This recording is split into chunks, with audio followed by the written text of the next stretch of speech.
rayhonli pasta qilib yeb ko'rganmizlar. Vashshe zo'r chiqadi. Bismillah.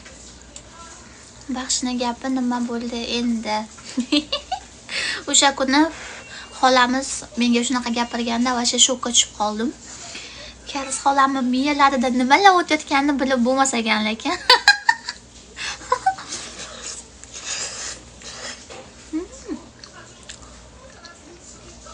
Keyin qaynonam aytdi, jinnimisan dedi. Biz qaynonam bilan oldin aloqamiz o'ta yaxshi emas edi men bilan qaynonamni. Keyin videolarga birga tushib yaxshilanib ketdi. Videolarimda ko'rsanglar ham bo'ladi. O'shani aytdi qaynonam. Biz oldin yaxshi emas edik, naborat videoga tushib yaxshi bo'lib ketdik. Sen ham tez chiqib tur. Tez ko'rishib tursanglar yaxshi bo'lib ketadi, odaylar deb qo'yadi.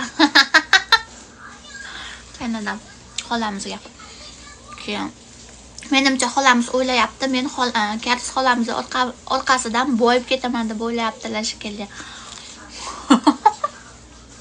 Menimcha shu anaqasi sababi.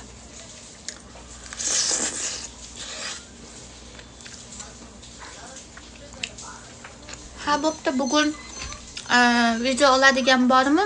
Chiqqanimga video tushib ketaman videoga deb gapirdilar. Ha, bor desam, "Voy, ko'zim og'riyapti ya" deydilar. Divanlarga yiqilib tushibdi dedim-ku, orqalari og'riyapti. Bo'pti, tushib beraman dedilar-da.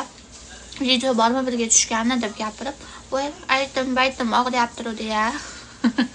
O'sha Karis xolamiz o'ylayapti, biz Karis xolamiz orqasidan boyib ketamiz deb o'ylayaptilar. Aniq.